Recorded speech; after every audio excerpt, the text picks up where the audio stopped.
proteção, e afinal em coro junto à multidão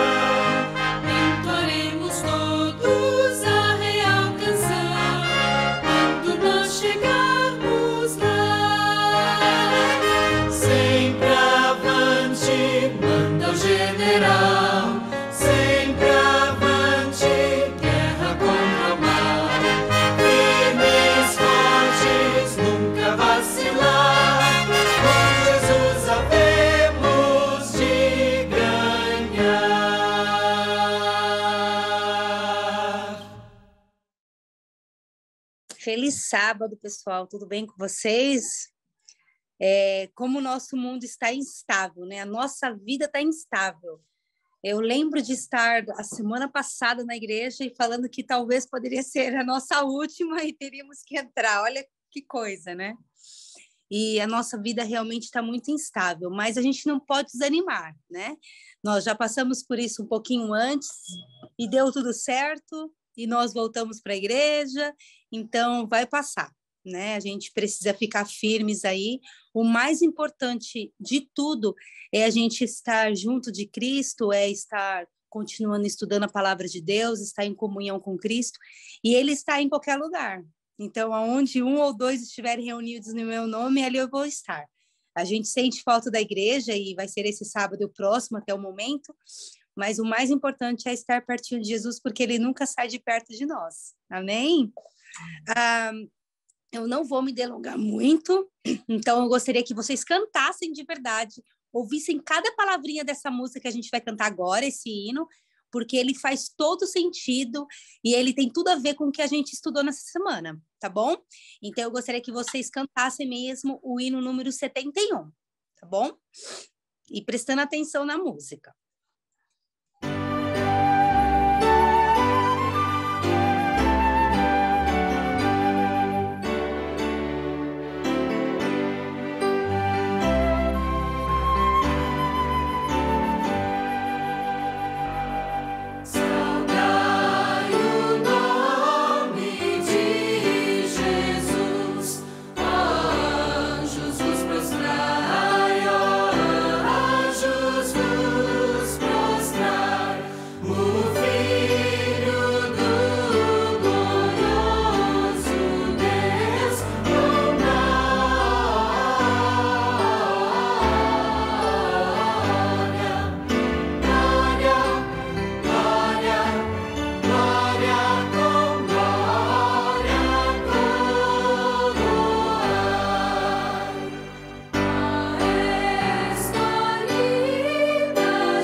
Gloriar o nome de Jesus, né? Foi isso que nós aprendemos nessa semana. O título da lição essa semana teve como O Filho Prometido. O verso estava falando assim, o verso para memorizar, né? Mas nesses últimos dias nos falou pelo Filho, a quem constituiu o herdeiro de todas as coisas e pelo qual também fez o universo.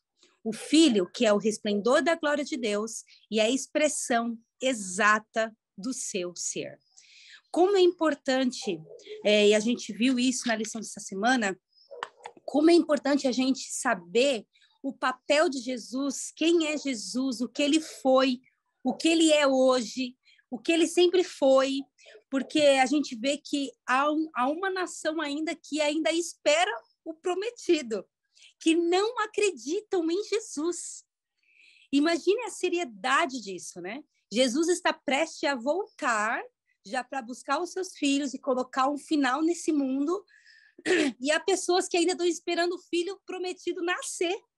Então, a gente está um pouquinho à frente dessas pessoas que nem acreditam em Jesus, mas muitas vezes a gente não conhece realmente quem é Jesus.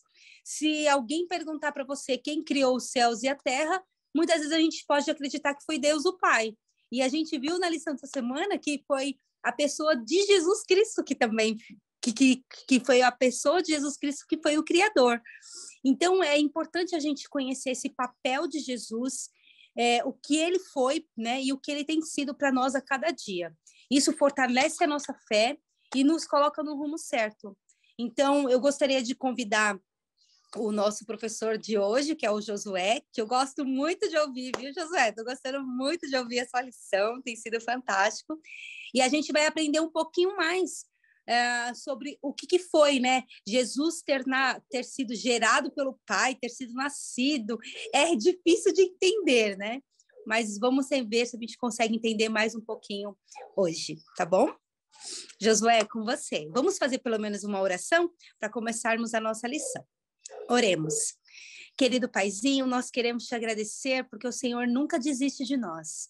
O Senhor nunca desiste de nos ensinar. Obrigado pela Bíblia que tu deixasse a sua palavra e assim podemos conhecer mais sobre ti. Neste momento, eu gostaria de que o Senhor estivesse de uma forma especial com Josué, para que ele possa falar por ti e que possamos entender a sua mensagem para nós nesta manhã. É tudo que nós te pedimos e te agradecemos. Em teu nome, Jesus. Amém. Bom dia, feliz sábado a todos. Feliz sábado. Como vocês estão? Todos bem? Estou vendo vários que estão conosco. Passar a lição não é fácil, até porque essa lição ela tem uma conotação ampla e se me for auxiliado vai ser excelente. A Sandra já falou sobre o versuário, já leu o versuário, está lá em Hebreus 1, 2 e 3. E temos que acreditar de forma ímpar que Jesus Cristo é o Filho realmente prometido. Prometido desde a fundação do mundo, né? Lá em Adão e Eva.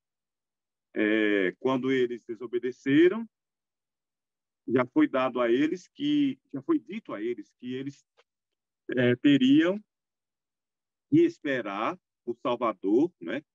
E no primeiro filho eles já imaginavam que era o Cordeiro. E a gente sabe que demorou um pouquinho para que isso acontecesse. Então, na introdução, no sábado, é justamente essa parte. Cada criança, eu imagino, que nascia, a pessoa que esperava vir o Messias, imaginava poder ser ele. E demorou um pouquinho, demorou bastante para que isso realmente acontecesse. Graças a Deus que essa esperança do libertador foi cumprida em Jesus Cristo. E hoje nós temos praticamente a satisfação de sentir, de fato, né, e de verdade, que Cristo veio, cumpriu o seu papel aqui e deixou para nós o exemplo, deixou para nós satisfatoriamente a forma de que, se formos obedientes à sua lei, aos seus ensinamentos, podemos vencer, logicamente, né? Então, mais ou menos, essa a mensagem que a introdução no sábado nos deixaria, né? De que Deus falou por meio do seu Filho e ele foi o herdeiro de tudo que Satanás tinha usurpado a partir da sua morte na cruz do Calvário, justamente. E no domingo, como nós não temos muito tempo, e eu não posso me delongar muito, só são 25 minutos no máximo, fala justamente do título, nesses últimos dias. O que significaria nesses últimos dias? Porque os profetas escreveram ou denotaram que nos últimos dias, um futuro que estaria próximo, veria o Messias.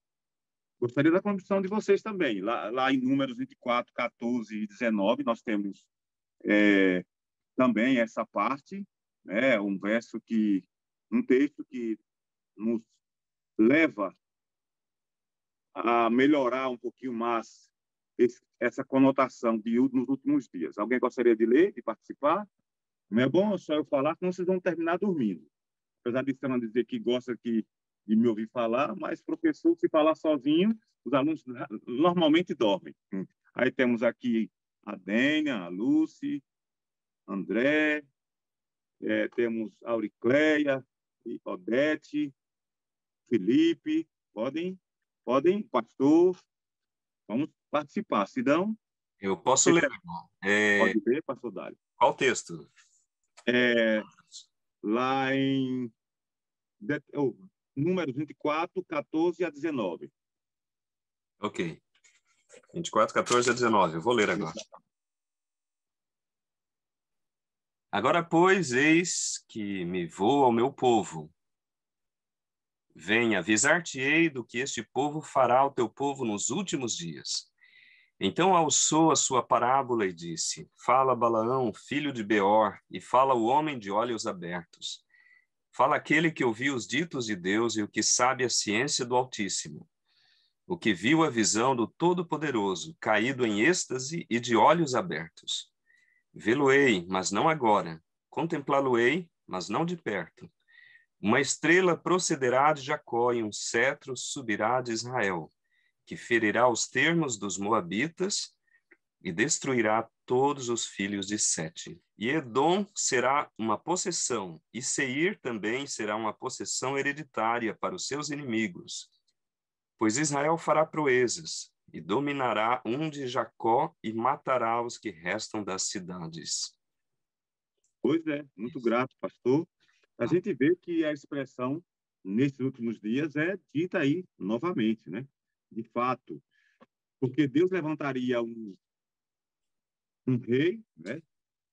Que tiraria completamente, ou diríamos assim, conseguiria libertar ou atrairia as nações para Israel.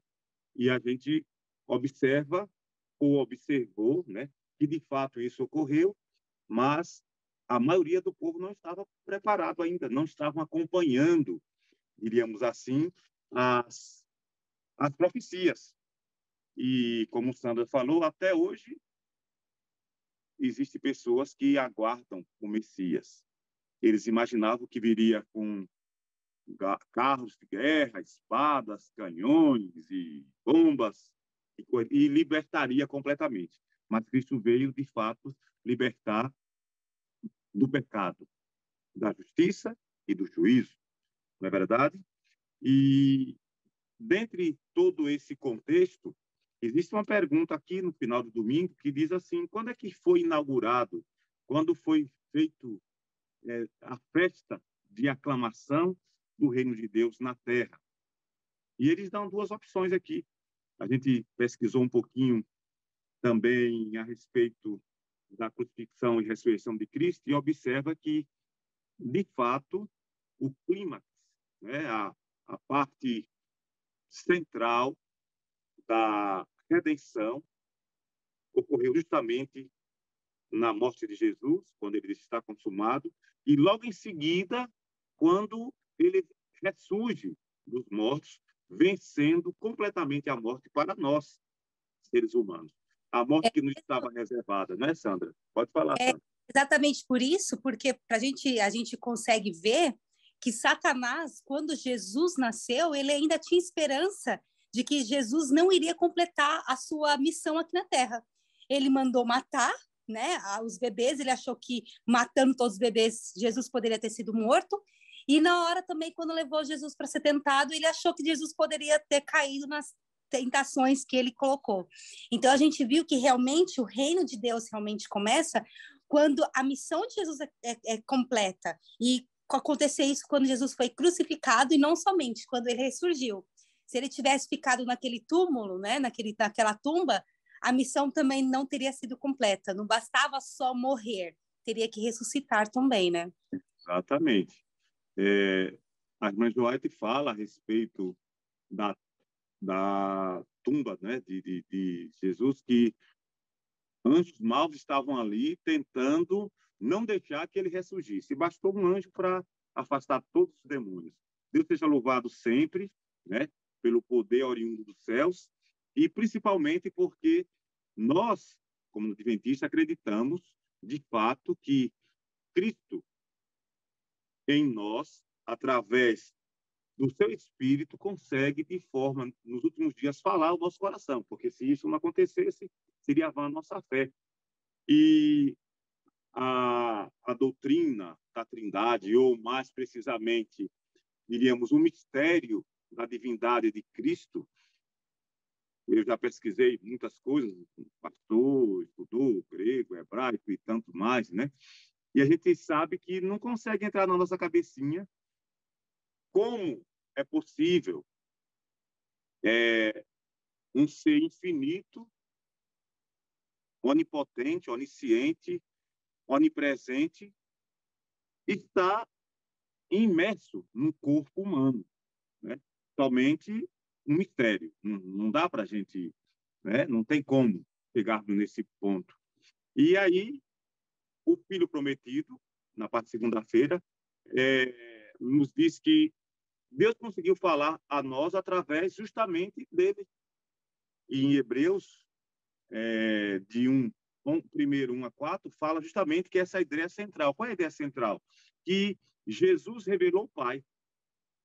Mas como ele foi, de que forma, né? A revelação divina de Jesus em nós, através de Cristo ali, andando, sofrendo, tendo as mesmas tentações que nós temos hoje. É complicado, é difícil, mas se estudarmos diligentemente a palavra, se tivermos o cuidado de clamar pela sabedoria, através da presença do Espírito Santo, certamente iremos compreender, dentro do que nos foi revelado, a missão salvífica de Jesus. E não tem outra forma, não tem outra forma. A gente observa que cada dia que passa vai ficando mais difícil.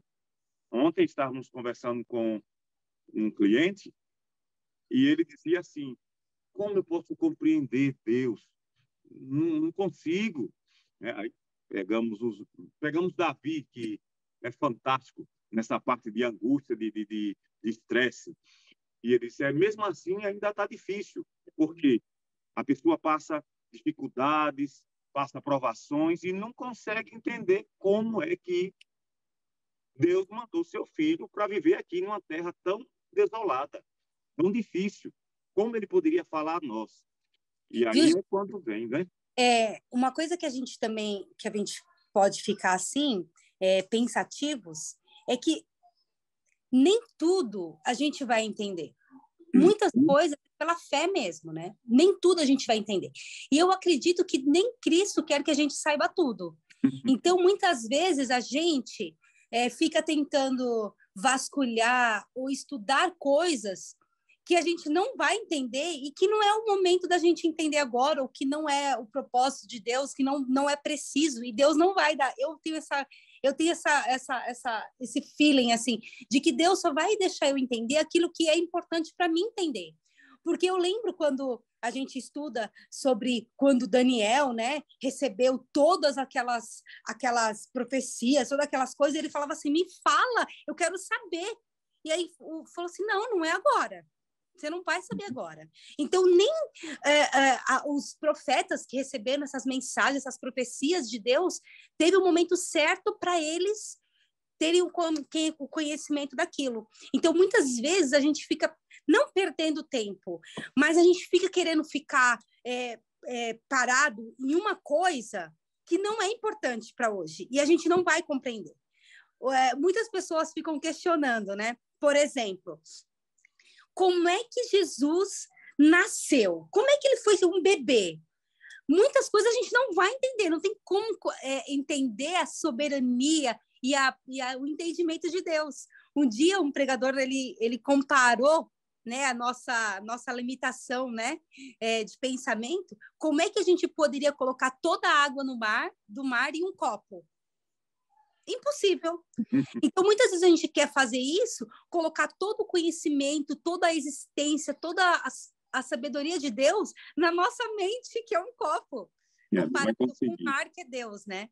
Então, muitas coisas aqui na Terra nós não vamos entender completamente, não vamos mesmo, né? Nós vamos ter a eternidade para conhecer sobre as coisas de Deus. A eternidade no céu a gente vai estar aprendendo. Então, a gente não vai entender muitas coisas aqui. Então, é pela fé que a gente precisa acreditar nas coisas que Deus falou, que ele deixou revelado, né? É verdade. E Cristo, Deus falou pelo Filho em nós, quando ele se tornou nosso representante, né? E Salvador.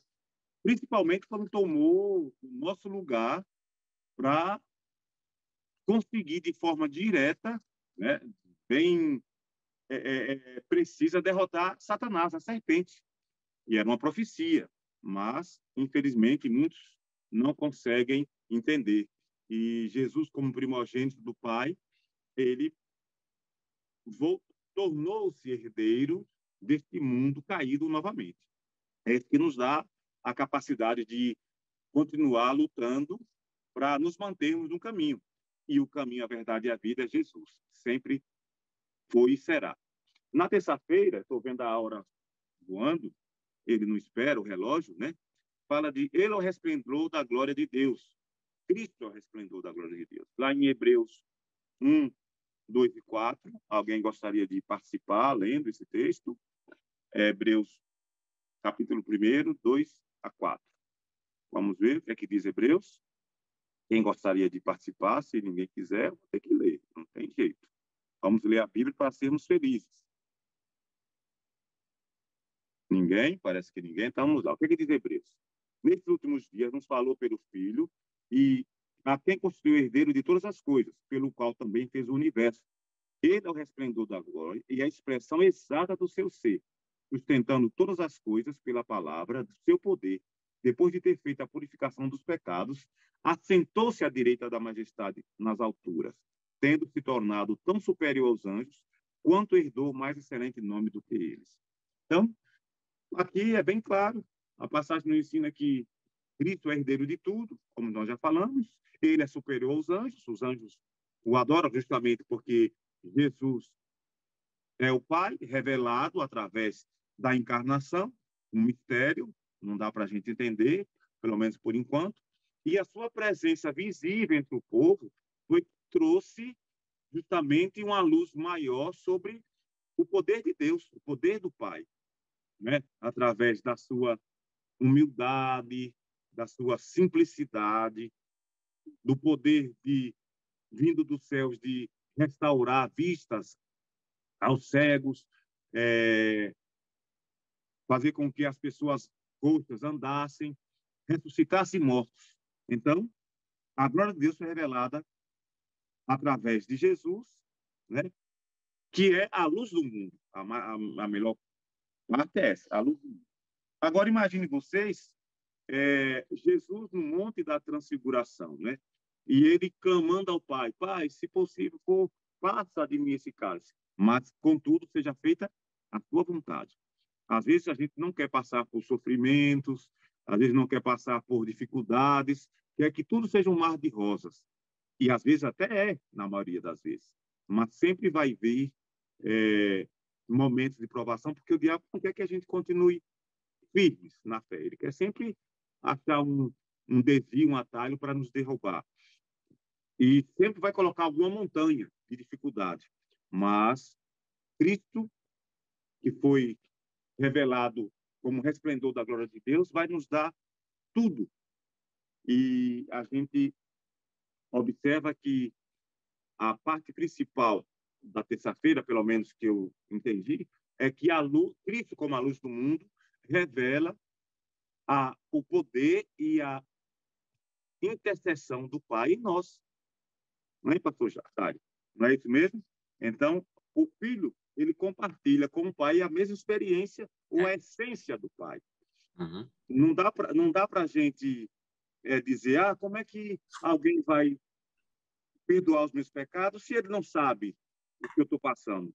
Essa parte não tem como, porque Cristo realmente veio, foi tentado, viveu como um ser humano, passou pelas mesmas dificuldades, não se afastou da comunhão com o Pai e provou para os mundos não caídos e para nós hoje que é possível obedecer se estivermos conectados a Deus.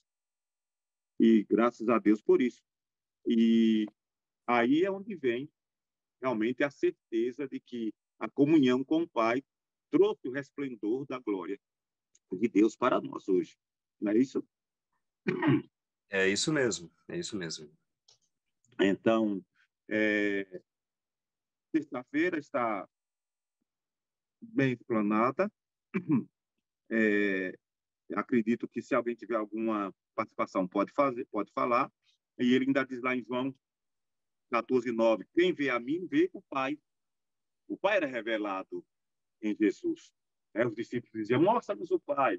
Mas vocês estão aqui do meu lado, vendo os milagres e não conseguem enxergar.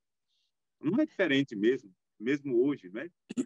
A maioria dos cristãos, nós, né, vamos nos colocar num contexto, nós lemos a Bíblia, nós observamos a palavra, nós acreditamos guardar os mandamentos, mas ainda temos alguma dúvida. Será realmente que o Pai está em nós?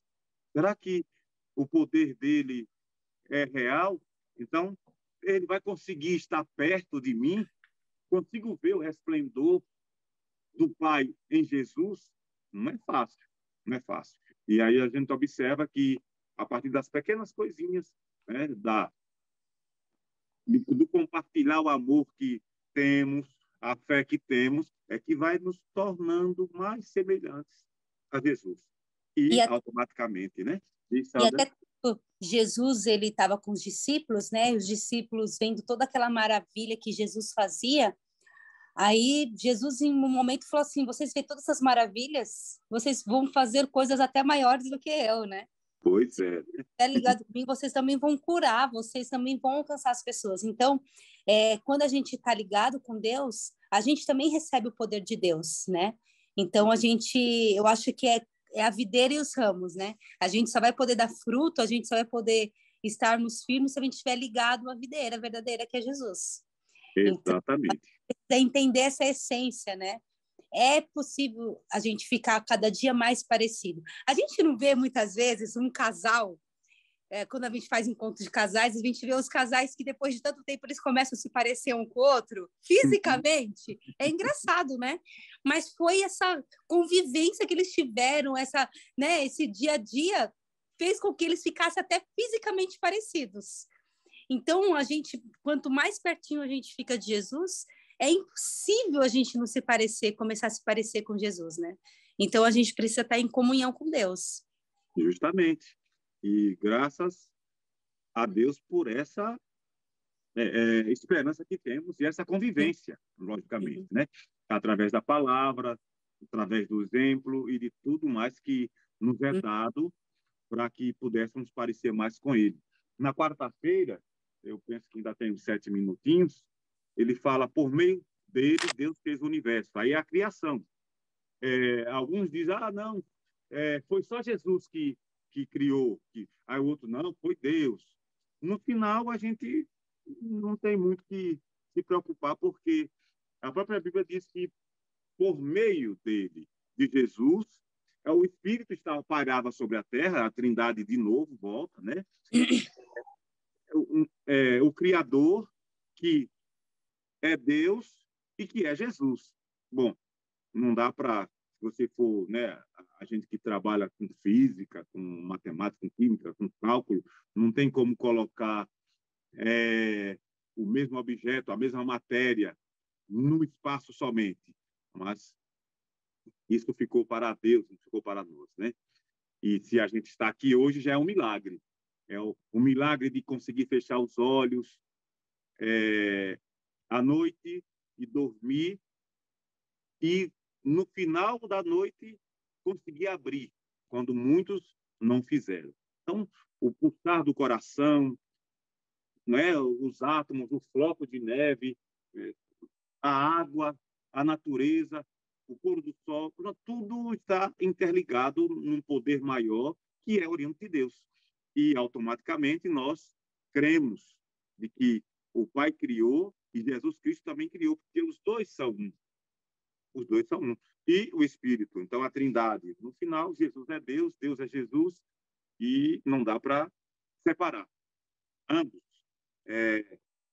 têm a sua, eu diria assim, a sua função específica, né?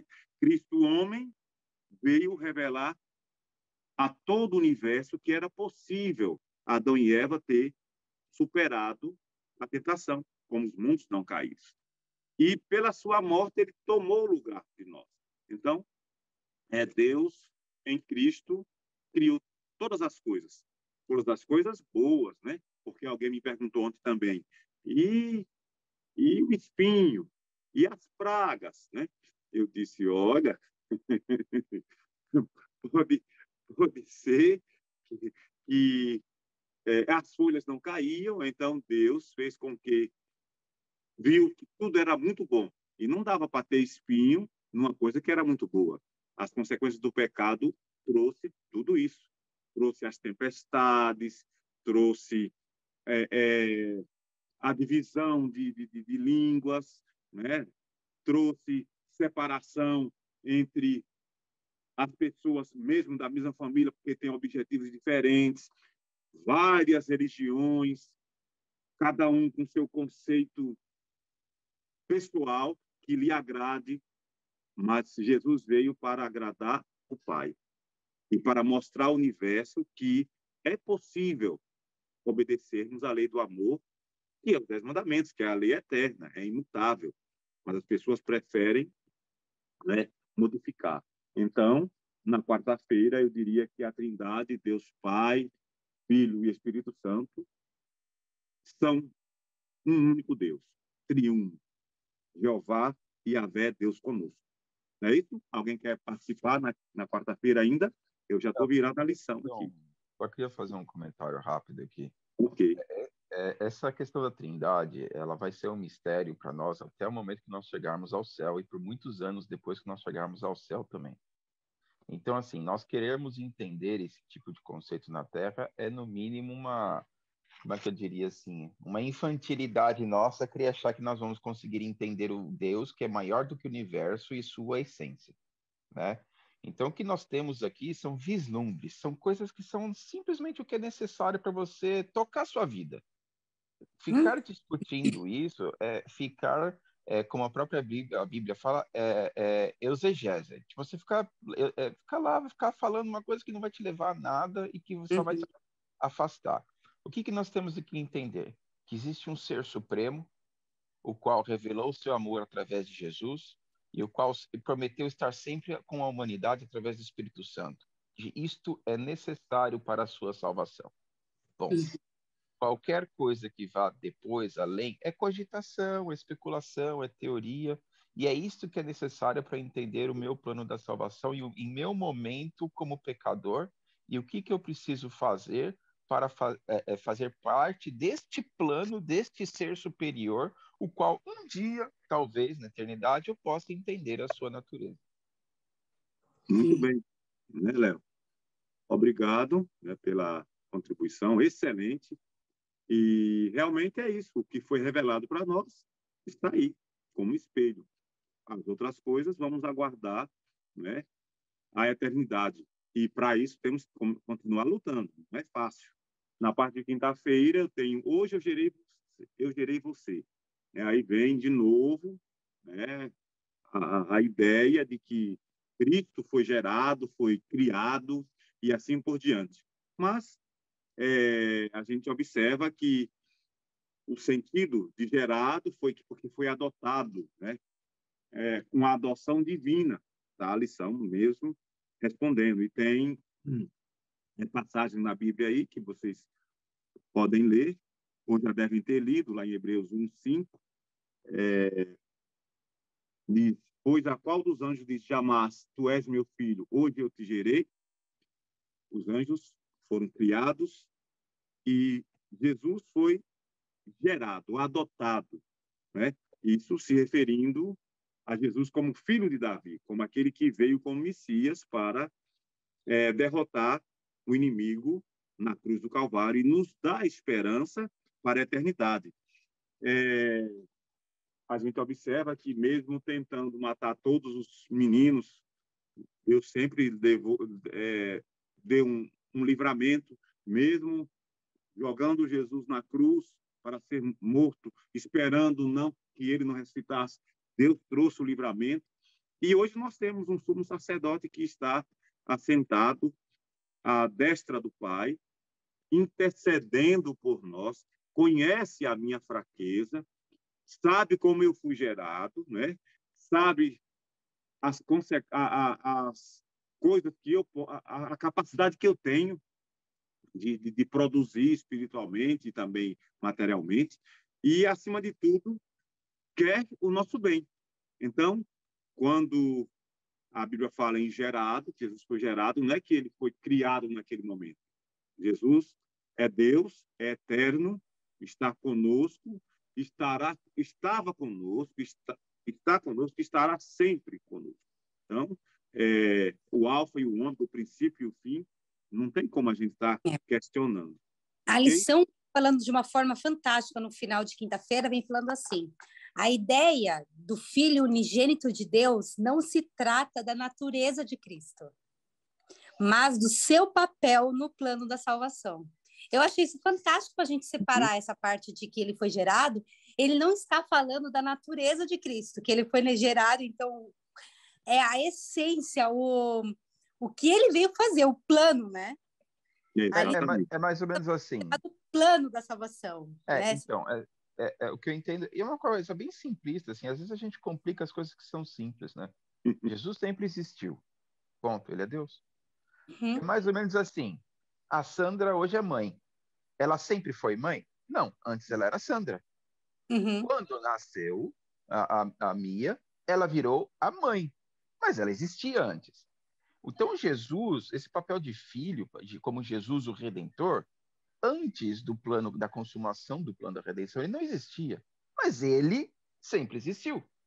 A partir do momento que houve o plano da salvação e aquilo foi consumado, ele passou a ser Jesus. Tanto é que quando nós lemos no livro de Mateus, o anjo especificamente diz que tem que dar o nome de Jesus, porque ele seria o redentor da humanidade. Então, a partir daquele momento, ouve-se a palavra Jesus, Jesus, o Filho, Jesus, o Redentor. Mas a pessoa sempre existiu. A pessoa, quando eu digo o ser, né? Eu não sei se ele era pessoa física antes, mas o ser sempre existiu. Então, assim como alguém só se torna pai depois que o filho nasce, ou se alguém se torna mãe como o filho nasce, mas antes ele era mãe? Não. Antes ele era o ser. Depois ele virou a mãe. Então, eu acho que é um pouquinho mais simples do que a gente às vezes imagina. Léo, tá, parabéns, né? E a gente só vai conseguir entender determinadas situações se colocar no dia a dia, na nossa prática. Parabéns. Realmente, a gente tem que colocar na nossa mente unicamente uma coisa. Qual é o tema? O Filho Prometido. Quem é o Filho Prometido? Jesus Cristo. Por que ele foi prometido? Porque, no início, nossos primeiros pais pecaram. Logo, todo ser humano pecou, destituído está da glória de Deus e carece do perdão, carece da remissão dos pecados. E só é remissão de pecados se houver derramamento de sangue. Jesus, o Cordeiro de Deus que tira o pecado do mundo, veio, deu o seu sangue na cruz do Calvário para que eu e você fôssemos feitos adotados, filhos, de novo do reino. Isso só é possível se acreditarmos na palavra e graças a Deus que a vinda de Jesus à Terra cumpriu todas essas funções. Em primeiro lugar, ele veio como divino Filho de Deus, depois ele veio revelar para nós o Pai. Por meio de suas ações e palavras, ele conseguiu atrair muitos a ele e mostrou realmente como o Pai é.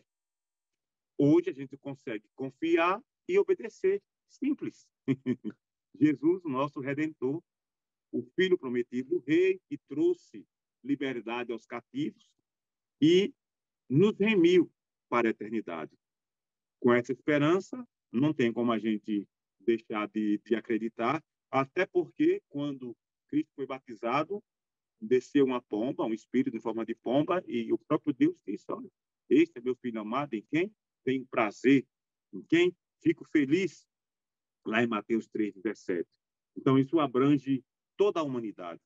Está pertinho de mim, está pertinho de você, pode nos trazer luz, vida e esperança. Que Deus bendiga a sua igreja, que o nosso Pai Celestial esteja sempre presente em nosso ser, em nossa mente, que nosso culto seja racional, que eu saiba o que estou fazendo, né? A minha adoração seja perfeita em Jesus e que Ele nos livre do mal, não tem outra opção. Vamos estar sempre inseridos neste mundo, mas que Ele nos livre do mal e Ele nos livre de pecar. E pela convivência, certamente, poderemos ouvir dele, né? Bem, filho meu, recebe por herança o que está preparado desde a fundação do mundo. Amém? Mas Amém. Se alguém quiser contribuir, pode, viu? Vamos sempre dar glória a Deus pela verdade presente que é Cristo em nós hoje. Amém. Muito obrigado, viu, Josué, pela essa compartilhar da lição. É sempre muito bom ouvir você, viu? Muito obrigado. Obrigado. Fica aí para você fazer a nossa oração final. Okay. Daqui a pouco. Estou aqui, estarei aqui. E eu gostaria de cantar um hino com vocês agora, todo mundo, chama Precioso é Jesus para mim. É isso que Jesus precisa ser para a nossa vida. Ele precisa ser precioso para a gente, sabe? Porque tudo que ele veio fazer, né? Imagine se se você fosse convidado a sair da sua casa, a sair da sua família, a sair da sua posição hoje profissional, para você viver na rua vou dar uma coisa mínima, tá? Por 10 dias. Alguém convidasse você para sair da sua casa, da sua família, das coisas que você tem, para viver na rua sem nada por 10 dias. Você aceitaria? Quão difícil seria? E Jesus, ele fez isso. Ele largou a glória dos anjos lá no céu. Ele largou o seu trono, né? E ele ficou assim por 30... Eu estava conversando com o Denis ontem e eu nunca tinha imaginado isso. Eu nunca tinha parado para pensar nisso. Jesus, por 30 anos, deixou, né, o poder de Deus, né, de lado e viveu como ser humano. Porque Jesus começou a fazer os milagres, a se comportar, né, como Jesus, o Salvador, naqueles 3 anos depois do batismo dele, que a gente viu as aparições de Jesus, né, de forma mais real. Mas antes, ele foi filho. Ele foi filho. Ele foi amigo. Ele foi uma pessoa, vamos dizer assim, um ser humano que viveu por 30 anos normal aqui na Terra. E ele fez tudo isso por mim e por você. Então, não há nada que você hoje viva que Jesus não tenha experimentado. Então, Jesus, ele entende exatamente a sua dor. Uma vez, num programa de Natal que a gente fez, a gente estava falando sobre o nascimento de Jesus, e eu falei assim, qual mãe, qual pai que deixaria com que seu filho nascesse e ficasse numa caminha que era um lugar onde os animais comiam? Eu nunca colocaria Mia em qualquer lugar, né? Eu preparei o bercinho dela, comprei o melhor bercinho que eu poderia comprar. Minha mãe fez os lençóizinhos, eu fiz almofadinha, tudo com maior amor e carinho. E Jesus, o Filho de Deus, escolheu, porque ele poderia ter escolhido nascer lá no palácio. Ele poderia ter vindo com todas as glórias, mas ele veio ensinar para a gente que tudo que a gente tem nesse mundo não é importante.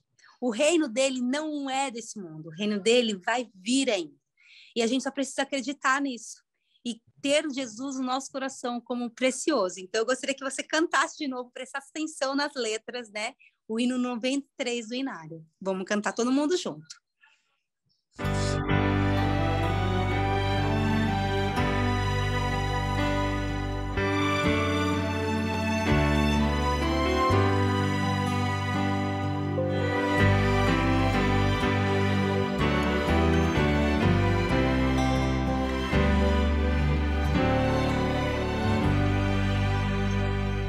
Precioso é Jesus, o meu Rei Salvador, a Ele somente darei meu louvor.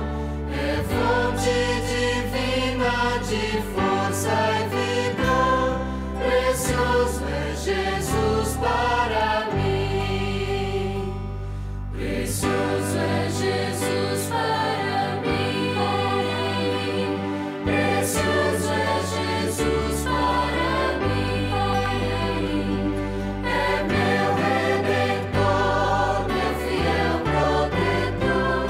Precioso é Jesus para mim. Jesus bate a porta do meu coração e espera paciente, quer dar-me o perdão. Que seu sacrifício não seja em vão. Precioso é Jesus para mim. Precioso é Jesus para mim. Precioso é Jesus para mim. É meu Redentor, meu fiel protetor. Precioso é Jesus para mim. Preciosas promessas eu tenho do Rei, com Ele no lar terrenal morarei. No reino de luz sua face verei. Precioso é Jesus para mim. Precioso é Jesus para mim. Precioso é Jesus para mim. É meu Redentor, meu fiel protetor. Precioso é Jesus para mim. Você faz uma oração para a gente terminar a lição, José, por favor? Isso sim. Vamos orar? Grandioso Deus, eterno Pai, te agradecemos pelo sábado que nos concede, pela tua palavra, a hora estudada, pelo Filho prometido, que tu possas manter em nós este carinho, esta atenção, este amor por Cristo Jesus, o nosso Redentor. Nos dá a capacidade de compreendermos a tua vontade em nós. Capacita-nos para o teu trabalho, que sejamos testemunhas tuas nesta terra. Nós te oramos em nome de Cristo Jesus. Amém, Senhor. Amém. Para aqueles que não têm a lição, que está aqui no chat, não tem a lição, se quiser me mandar uma mensagem, tá bom? Eu posso ir lá buscar hoje na igreja, o Denis vai ter que ir lá rapidinho, e eu mando para vocês na semana, por correio, a gente vê como a gente faz, tá bom? Não deixe de estudar a lição, e a semana que vem a gente se vê novamente às 10 horas da manhã, tá bom? Feliz sábado a todos. Muito obrigado, Sandra e irmão Josué. Obrigado pela escola sabatina tão especial. É uma alegria estarmos juntos, apesar de ser online, né? Ainda podemos nos ver, podemos interagir, podemos estar assim na presença de Deus.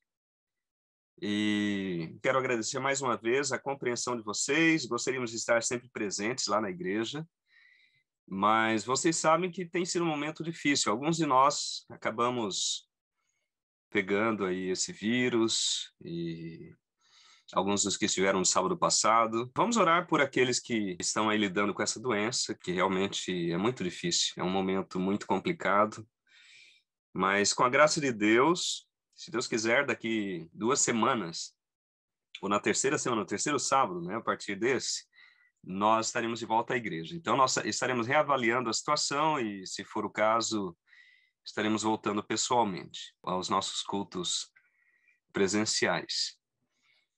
Bom, nós queremos lembrar a todos que nós podemos devolver os nossos dízimos e as nossas ofertas através do nosso website. Os que já sabem podem ir pelo website, devolver o seu dízimo e doar as suas ofertas. Tá bom? Se alguém precisar, se tiver dificuldade, por favor, entre em contato conosco, que nós podemos ir até você e ajudá-lo nesse processo ou recolher as ofertas e dízimos que você tiver preparado. Tá bom? Então, que Deus possa nos abençoar, que Ele possa nos ajudar, que fale ao nosso coração hoje através da mensagem que nós estaremos ouvindo, assim como falou conosco através da lição tão belamente explanada aí pelo irmão Josué. Nós vamos agora cantar, para começar o nosso culto, o hino número 73, Rei dos Reis.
Bom, queridos, agora nós vamos ter o nosso momento de oração intercessória. Eu creio que muitos de nós, ou talvez a maioria de nós, estamos precisando da bênção de Deus na nossa saúde física, mental e espiritual. Estamos vivendo uma pandemia, estamos vivendo uma pandemia de medo, de informações confusas, de insegurança. E esses dias realmente não têm sido fáceis. Mas nós escolhemos fazer a coisa certa, estar na presença de Deus, buscar a direção de Deus, buscar nele a compreensão, discernimento, para vivermos de maneira sábia em meio a tudo isso.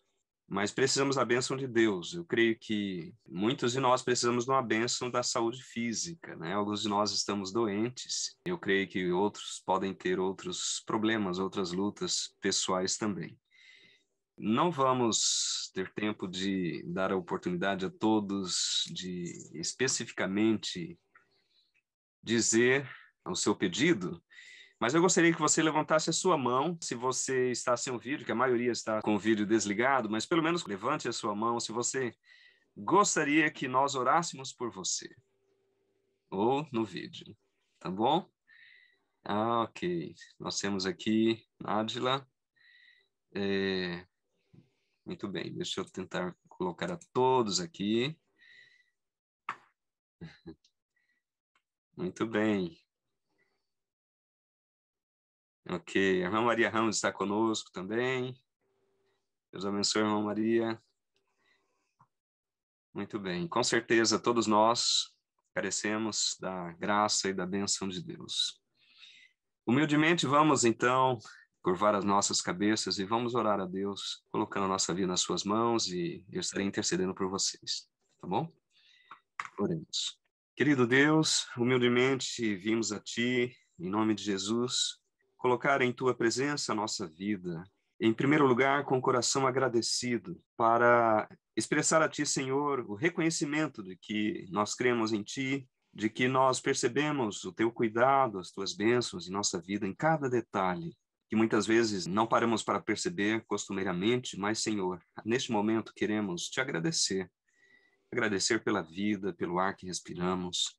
Obrigado, Senhor, pela família que temos, obrigado pela esperança, obrigado por Jesus. E por isso, Senhor, neste momento queremos agradecer, adorar a Ti em espírito e em verdade, reconhecendo que Tu és o nosso Deus, que Tu és o Senhor da nossa vida. Pai, eu quero colocar em Tua presença também os nossos queridos amigos e irmãos que aqui estão, que levantaram a sua mão, expressando, Senhor, que têm uma necessidade especial e precisam muito de Ti. Por favor, alcance-os com o Teu amor, com a Tua graça, com a Tua misericórdia. Sustente a cada um, Senhor. Renove as suas forças. Conceda-lhes saúde física, mental e espiritual. Anime o nosso coração, Senhor, mesmo em meio às lutas, aos problemas, às dificuldades, aos desafios que estamos todos enfrentando neste momento. Ajuda-nos a não perder de vista Jesus, a nossa única esperança, Senhor. Aquele que deu a sua vida por nós e prometeu voltar, mostrando que nos últimos dias essas coisas aconteceriam, mas logo ele voltaria para trazer um fim à dor e ao sofrimento e para nos levar para um reino onde não haveria mais morte, nem pranto, nem dor. Pai, obrigado por essa certeza, pelas promessas da Tua palavra. Continue nos animando, nos fortalecendo, nos guiando. Ajude cada um, Senhor, na sua necessidade, o Senhor conhece. Por favor, que todos nós possamos ser testemunhas do Teu amor e da Tua presença e da Tua mão carinhosa e amorosa sobre nós. Muito obrigado, continue conosco, nos dê essa bênção. Nós Te louvamos e Te oramos, pedindo que abençoes também o pregador desta manhã, o Felipe, esteja com ele, guia-o com Teu Espírito. Nós pedimos em nome de Jesus. Amém. Amém. Neste momento, vamos ouvir uma mensagem musical. O Felipe vai compartilhar conosco essa mensagem e logo depois ele estará trazendo-nos a mensagem de Deus para hoje.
É um prazer estar com vocês. Um feliz sábado a todos. E antes de começar, eu queria fazer uma breve oração para a gente entrar no espírito aqui do sermão, tá bom? Então vamos curvar nossas frontes para uma oração. Querido Pai que estás nos céus, santificado seja o teu nome. Abençoe agora esse momento do sermão, que tudo que eu fale seja vindo de ti e que tudo seja para tua honra e glória. É isso que eu te peço e agradeço em nome de Jesus. Amém. Meus irmãos, na planície de Dura, na província da Babilônia, o rei Nabucodonosor II mandou erigir uma estátua de ouro e decretou a todos os ali presentes que se prostrassem e adorassem a imagem ao som da música. A pena pelo descumprimento desse decreto era a morte por incineração. No capítulo 2 do livro de Daniel, nós encontramos a razão pela qual o rei Nabucodonosor tomou essa atitude tão drástica.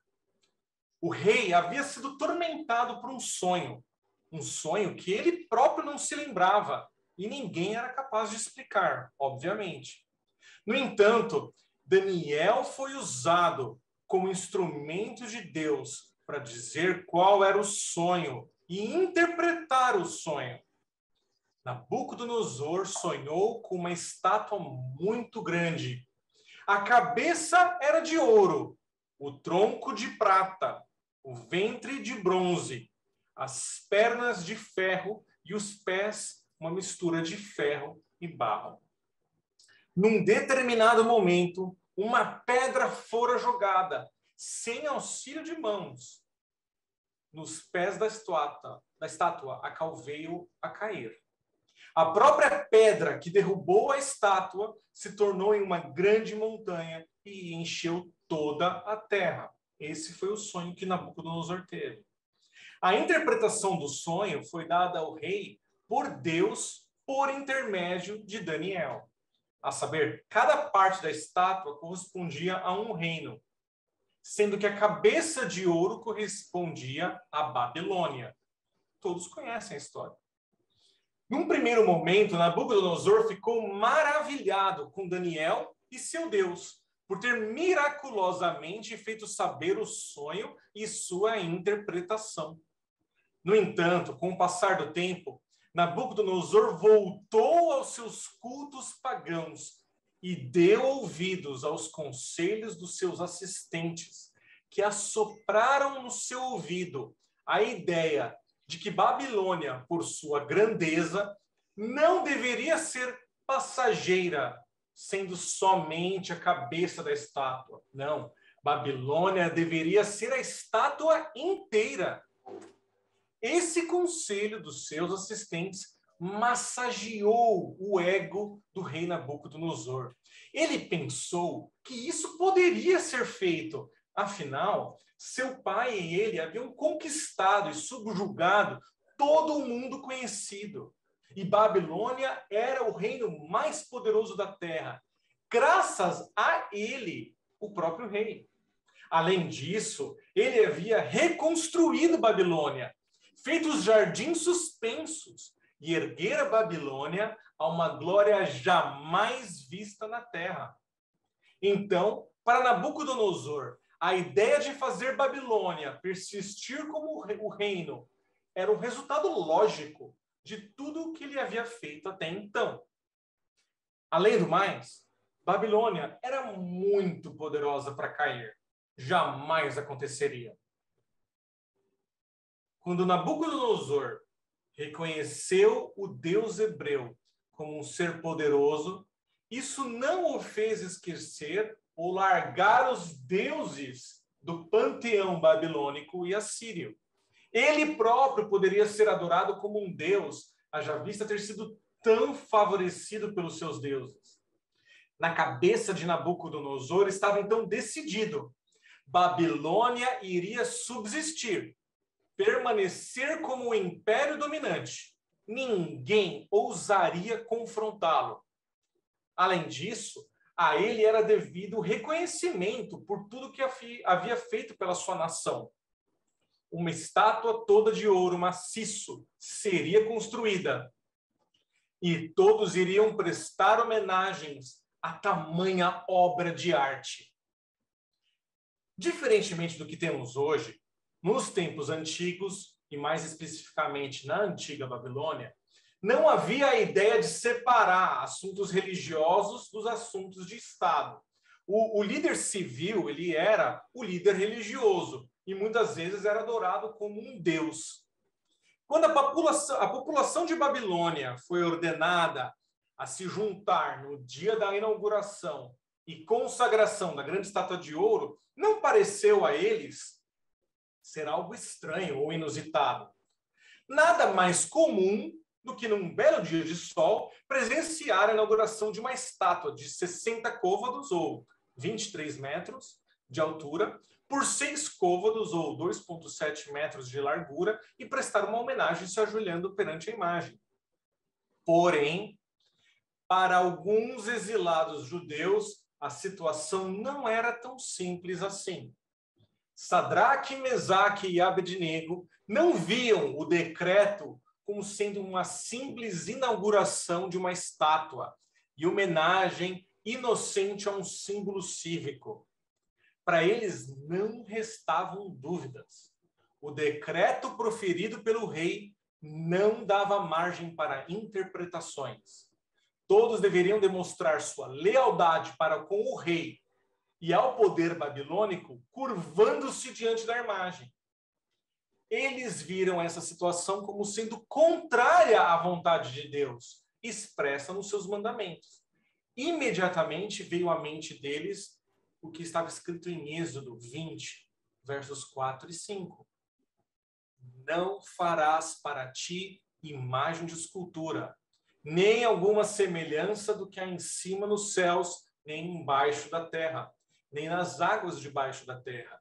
Não te encurvarás a elas e nem as servirás, porque eu, o Senhor teu Deus, sou Deus zeloso, que visito a iniquidade dos pais nos filhos até a 3ª e 4ª geração daqueles que me odeiam. Mas o que eles poderiam fazer? Eles eram servidores públicos do Estado babilônico. Eles cuidavam dos assuntos do rei.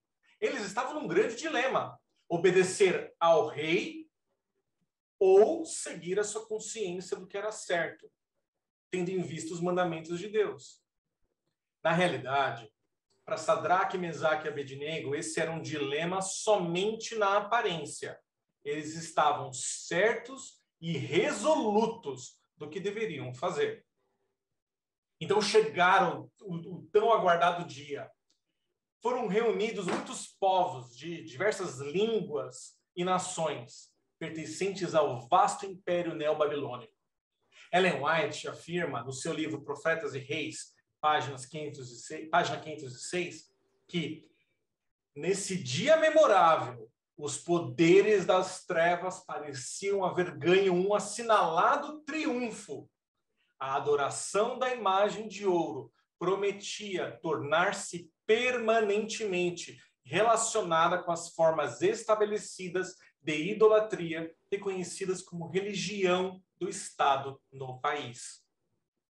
Mas, em todos os tempos da história desse mundo, Deus tem servos fiéis que o amam e o adoram sobre todas as coisas. Ao som da música, os amigos de Daniel não titubearam quando, ordenados a reverenciar a estátua, permaneceram inertes e não dobraram seus joelhos. Obviamente que o ato não passou desapercebido. E eles foram interrogados diretamente pelo rei. Por que não adoram os meus deuses e não adoram a estátua que levantei? Seria de propósito? O rei queria intimidá-los.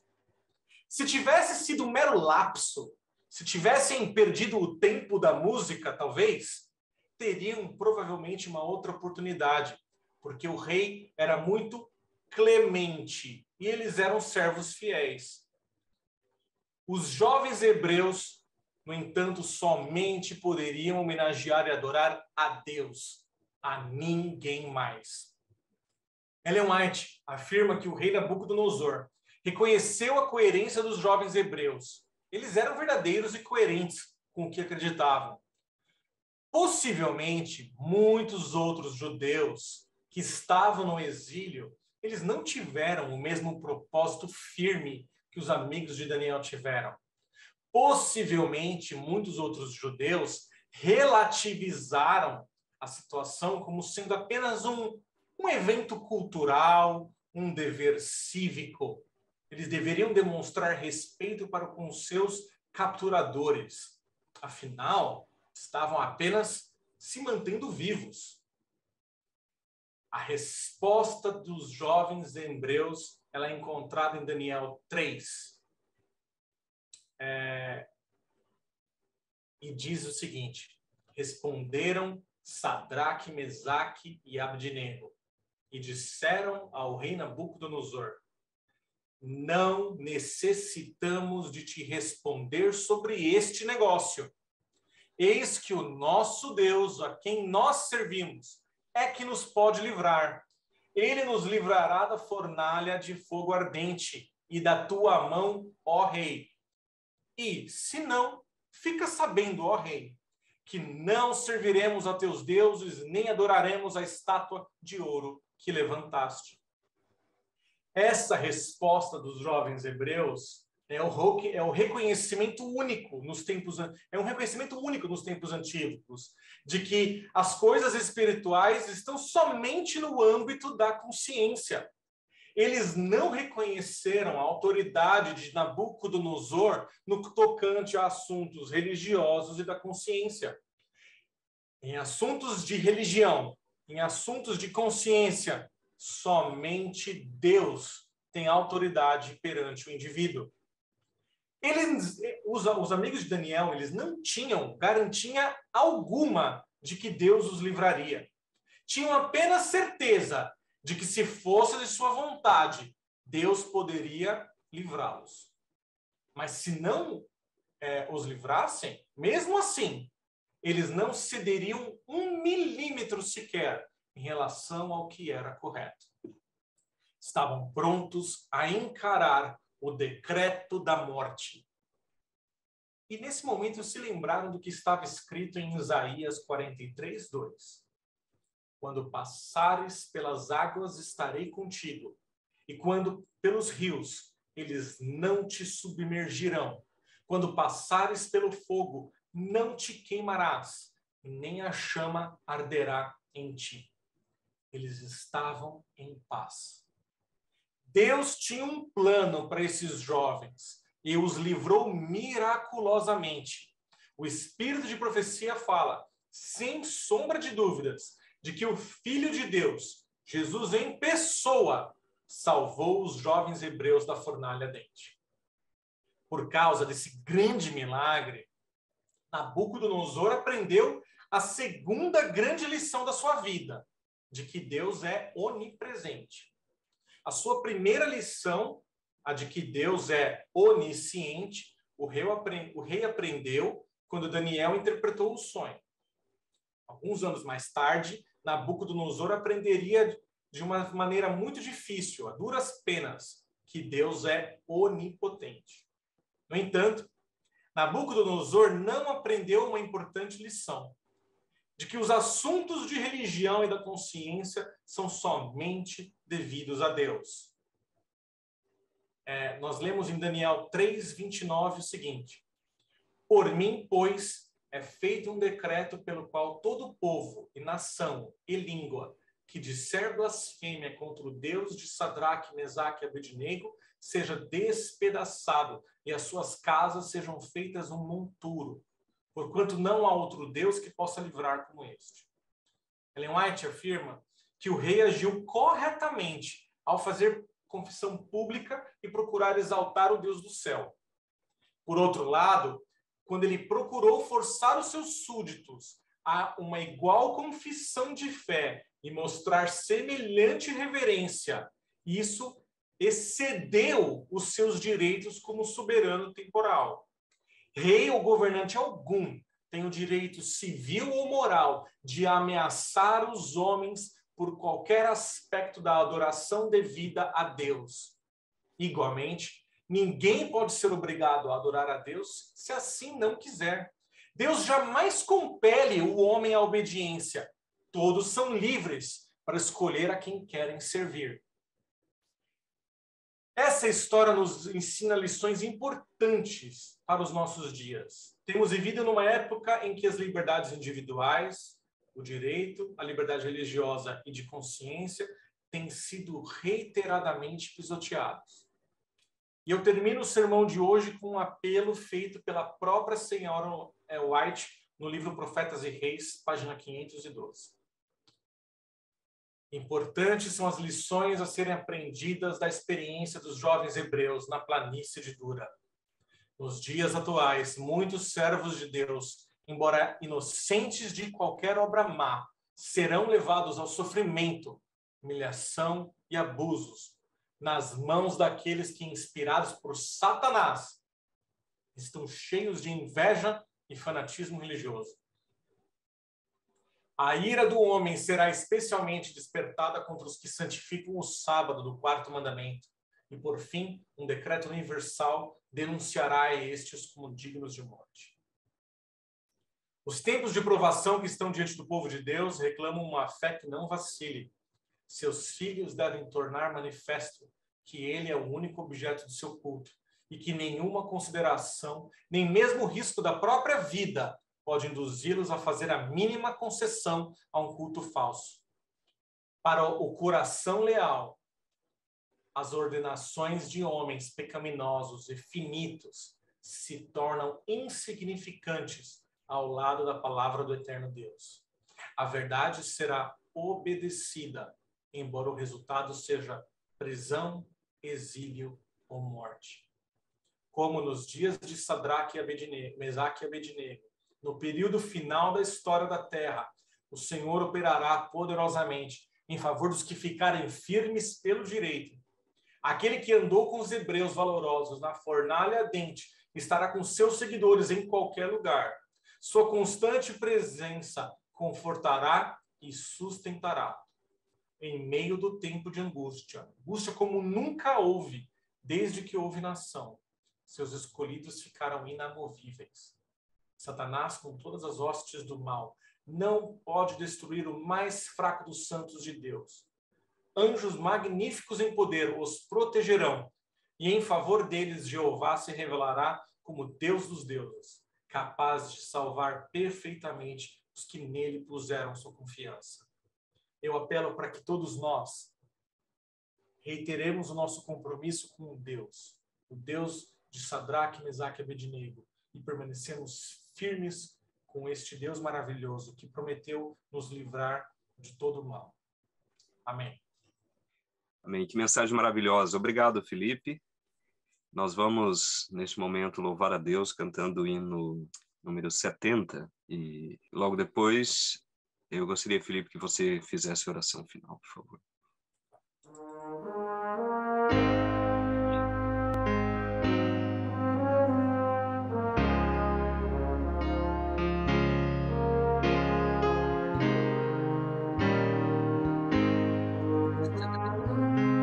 Sofrer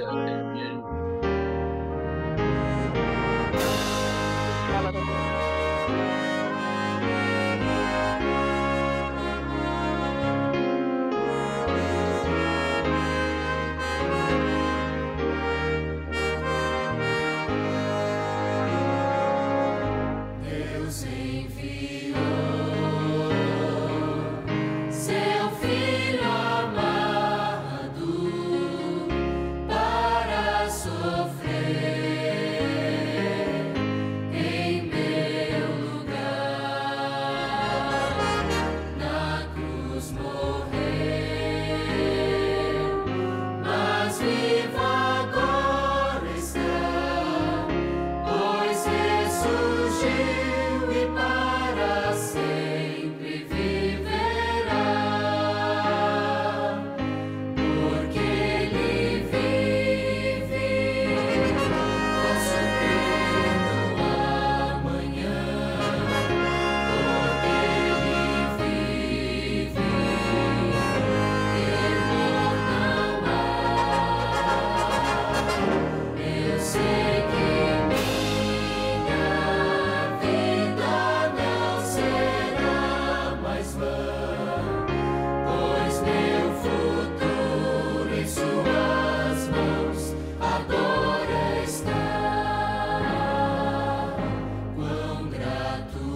Curvemos a fronte para uma oração.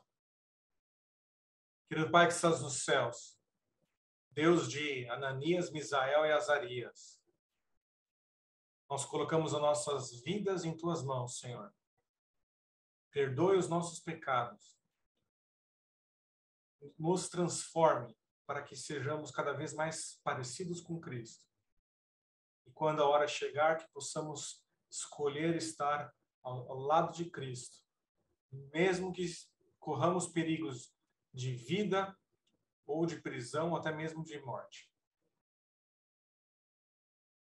Mas confiamos na tua palavra, de que assim como o Senhor livrou os jovens hebreus na planície de Dura, o Senhor livrará a nós também. Fique com cada família aqui representada. Abençoe essa tua igreja. E é isso que eu te peço e agradeço em nome de Jesus. Amém.